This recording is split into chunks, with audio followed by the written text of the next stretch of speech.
Hello and welcome to Quays News. I'm Daniel Driver. And I'm Harley Lewis. Our top stories for today.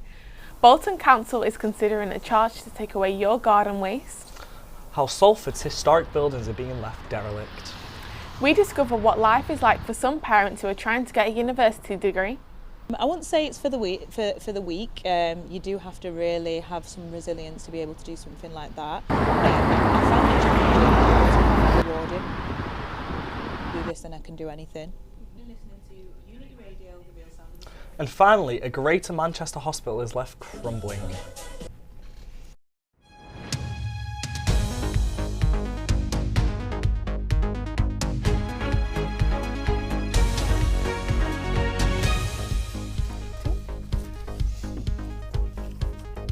We start today with anger from residents in Bolton.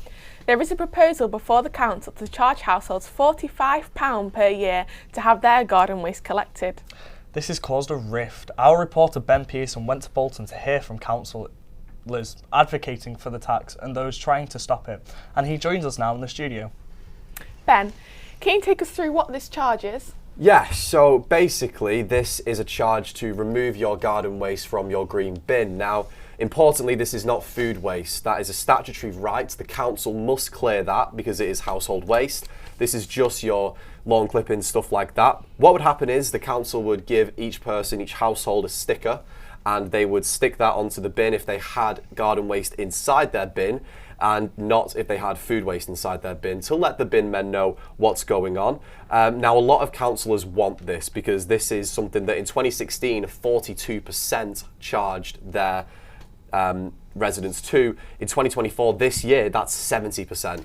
Waverley Council being the most expensive at £128 per bin. Now, this alludes to many alternatives that I'll get onto in a moment, but the public consultation doesn't take place until early November, so there is still time.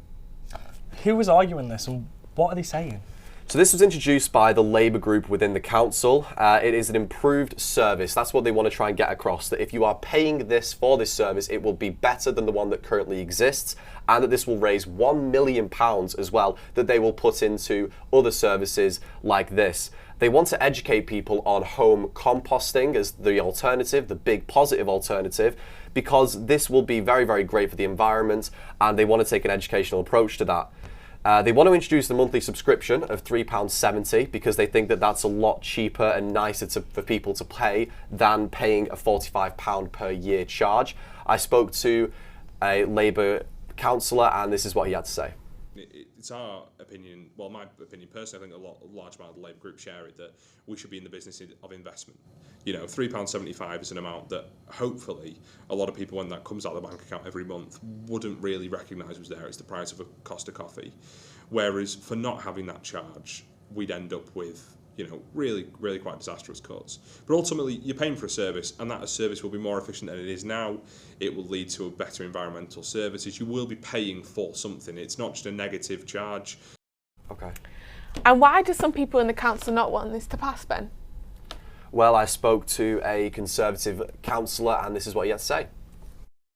So to go off that first analogy, it's a cup of coffee. You've probably heard that several times now.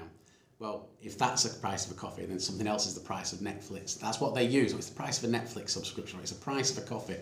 There's a lot of coffees being drank and a lot of Netflix being watched. It's a ridiculous analogy to use. And in relation to people with gardens can afford it, that is a crazy mentality. Thanks for that, Ben. For many university students, it's a time for change and independence. Yet others have to. Oh my God! Yet others have to juggle caring for a child whilst getting their degree. Our reporter Gracie Jones spoke to people who this affects.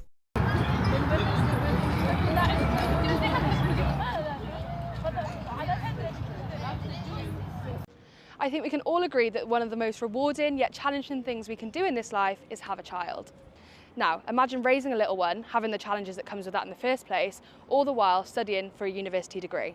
For many people out there, the typical quote-unquote student life isn't something they'll get to experience. Instead, swapping out freshers' flu for morning sickness by balancing higher education and childcare. Zandy Wearing is a mum who also studies full-time here in Salford.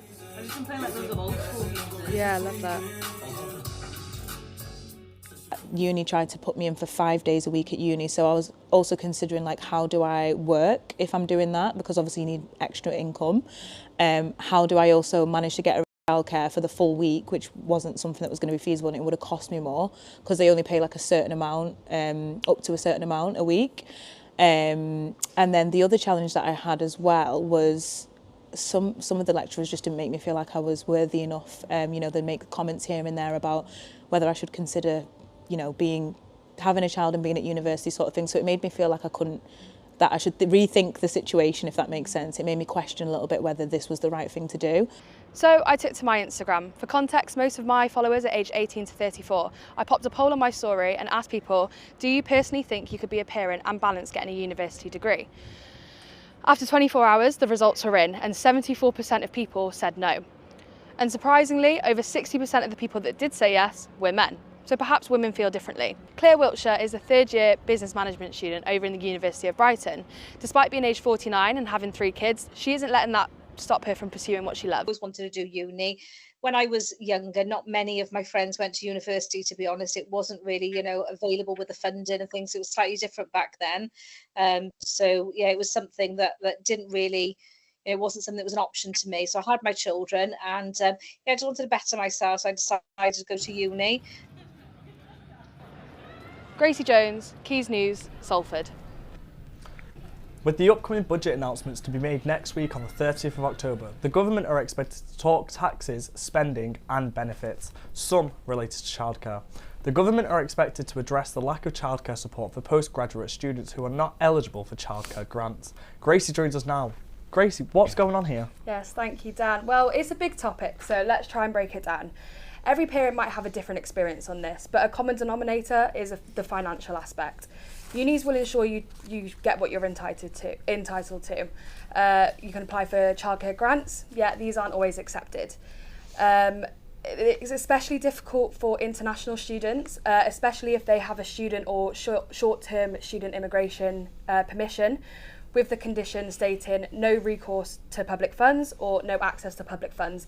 It means they're just not eligible. But what does that mean if they're not eligible? So students with these permissions cannot claim any welfare or child benefits. In October 2023, immigration rules list public funds as universal credit, child benefits, severe disablement allowance, and so on. So if you're an international student, make sure you read up on the immigration permissions and make sure you ensure that you know what you're entitled to. Thank you, Gracie. Councillor John Warmisham for the Pendleton and Charlestown ward has expressed his strong opinions on the disrepair of historic buildings in Salford. Some are grade listed, but many are being used for other reasons until being abandoned by the owners. Our correspondent Daniel Walters joins us now in the studio. Dan, what buildings does this mostly concern and what is this all about? Yes, well, Salford buildings, particularly on Broughton Road, are not listed, which means they're not being protected.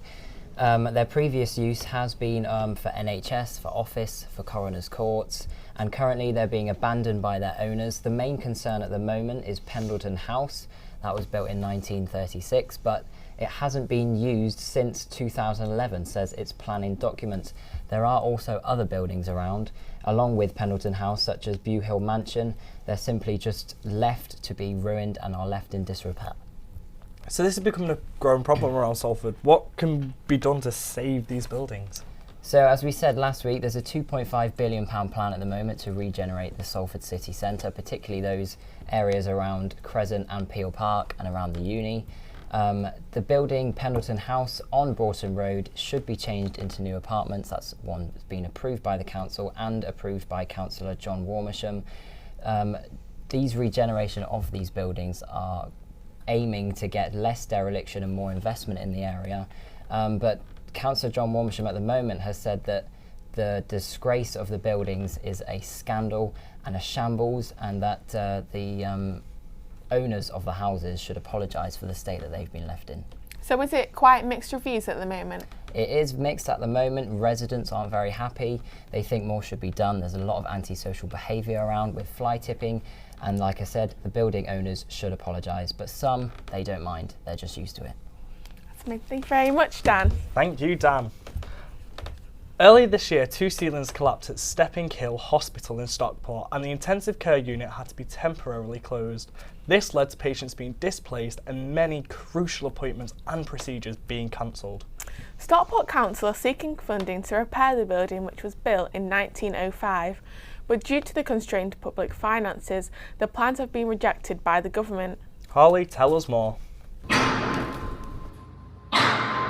Stepping Hill Hospital, a lifeline for millions across Greater Manchester, is on the brink of collapse due to years of government neglect. Stockport Council are urging Health Secretary Wes Streeting to visit the hospital to see the disarray. Repairs of the hospital have been priced at £134 million, but the government has refused to front this bill after the Labour Cabinet have been left scrambling to find money to fund the 40 new hospitals promised by the Conservatives. Stepping Hill is home to the best stroke services in the UK and specialises in emergency high-risk surgery for millions. It is critical for many across England, yet its pleas for more funding are being ignored. Stepping Hill see an average of 500,000 patients a year. With this many people depending on this hospital in South Manchester, Stockport cannot afford to let it continue to crumble. The people of Greater Manchester deserve a healthcare system that is safe, accessible and adequately funded. Harley Lewis, Quays News, Salford. Now it's time for this week's entertainment. It's been a big week and we've had a lot going on. Lily joins us now with the latest updates. Over to you, Lily. Thanks, Dan. Across the Northwest, fans have been mourning the tragic death of former One Direction band member Liam Payne, who died at 31 after a fall from his hotel balcony in Buenos Aires last Wednesday. A candlelight vigil was held in memory of the singer in Manchester yesterday at Cathedral Gardens. Hundreds gathered, leaving flowers and photographs and releasing balloons in honour of his untimely passing. In other news, stars from across Manchester have been out celebrating at the Pride of Britain Awards yesterday. Former Corrie star Helen Flanagan and head Strictly judge Shirley Ballas were among those honouring the nation's fundraising heroes. The Good Morning Britain Young Fundraiser of the Year winner was Jacob Newson, aged 10 from Leeds, who after losing his mum 3 years ago, set out a series of challenges to raise more than £150,000 for their local hospice. Nicknamed Jacob the Pilot after his love for the RAF, Jacob climbed the highest peak in North Africa and scaled from the Pyrenees from France to Spain. He says he just wants to make his mummy happy in heaven. Well done, Jacob. Now for some news in the world of dance. We all know I'm a Black Country girl myself, and finally the Black Country is coming to Salford. Arguably the best export from the Midlands in the last decade, besides myself of course, has opened at the Lowry as a ballet, Peaky Blinders. Now, if you're imagining Cillian Murphy prancing around in a tutu, then don't worry, so am I, very often. However, that is not the case here. Peaky Blinders, the redemption of Thomas Shelby, promises breathtaking dance on the backdrop of the hellish wartime conditions and grinding factory settings. The show opened yesterday and runs until Saturday the 26th, so you still have time to run and grab yourself some last-minute tickets. I know I will. Thank you, Lily. That's all for today. Don't forget to check our socials at Quays TV. We'll be back next week with more news. Goodbye. Goodbye.